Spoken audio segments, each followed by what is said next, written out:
Would I be an a-hole if I refused to babysit my boyfriend's daughter while her mother gets chemotherapy? Sorry for my English, I hope the whole thing is going to be somewhat understandable. I'm also very angry ATM, so forgive any mistakes. My BF mid-30s has a daughter G10 with his ex-wife T. The ex-wife is fighting a very aggressive form of brain cancer. Now, a bit of backstory. T and I never did get on well. I met my BF while he was in the proceedings of their divorce, and I think she's always thought we had an affair long before then. She hates me a lot, and so does G. I've been called a homewrecker, AS word and other nice things ever since I first met them. Now, my BF is usually very quick to shut down their BS.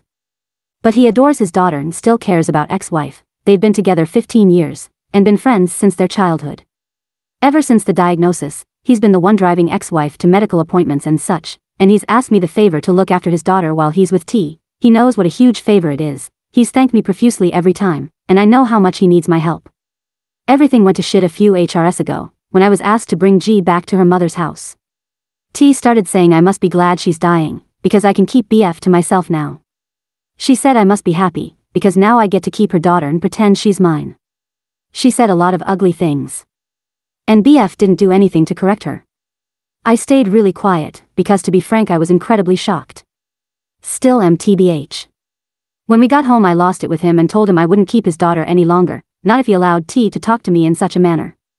He said I'd be a huge a-hole if I went through with this because T has just found she's only got few weeks left and not the months she'd previously thought. Is he right? Whipta if I stopped babysitting his daughter. I will continue to look after the kid. I think I never had any actual intentions of stopping. In my anger, I just wanted my BF to listen to me for a moment, and I think I need to have a chat with my BF. I haven't seen him yet since the fight, because he's had to go back at his ex's shortly after. No, my BF and I did not have an affair. I can't believe I have to say this. Their divorce was almost finalized when we met, and the reason they divorced was that they'd been growing more and more distant, to the point where ex-wife had an extramarital affair and BF didn't even care. I trust him, because he's shown me again and again the truthfulness of his words. His daughter was always going to be a part of my life. I knew that since the very beginning. My BF and his daughter have always been very, very close. We sat down a while ago, after X's diagnosis, and talked it out. There are no doubt his daughter was always coming to live with us, after her mother's death. And one thing I love my BF, and so I care deeply about the people he loves, too, which include his daughter. I care for the kid a lot, and have tried and was always going to keep trying to build a relationship with her. It's the daughter who wants nothing, and I repeat, nothing, to do with me. I am under no delusions about what our future will be like. The kid has always been my BF's priority, rightfully so, and I know she's going to need her dad a lot after her mother passes. I also know my BF is going to be grieving heavily, and was ready to support him fully. My BF was able to just stand there and watch as his ex-wife spouted so much anger and sheer hatred at me that I was struck dumb.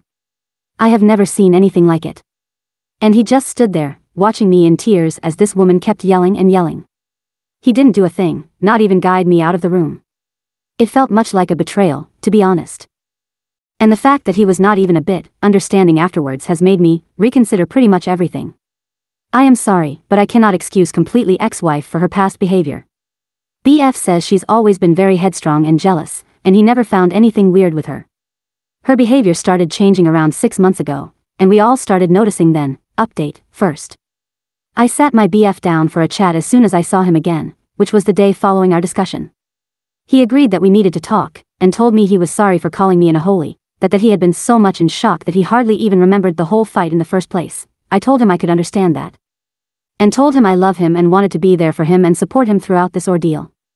I also added, though, that I would need him to be able to stick up for me in the future, even against his daughter, who would be grieving and in a lot of pain. I told him to think about it, and let me know, and also said that I would keep his daughter for as long as he needed me to independently from his answer. He asked me to marry him on the spot, no ring or anything, but he was crying and it was very sweet, so now we're engaged and relatively happy. Second. T passed away a week later. I followed your suggestion, and didn't see her again. G is living full-time with us now, and I have what I think are, if not good, hopeful news. 10 days after her mother's death, she broke down in hysterics because she wanted her mom. It was an incredibly sad moment. She kept yelling insults at me and crying and again yelling at me. I was in tears, because seeing a child in that much pain is truly heart-wrenching. So I intervened before my fiancé could say anything, told G that I couldn't bear to see her so distressed and that I would go stay with a friend until she felt a bit better. That I loved her, and just wanted her to be less sad. She ran to me, hugged me, and begged me not to leave her. We cried together, and I think we might be on the road to healing.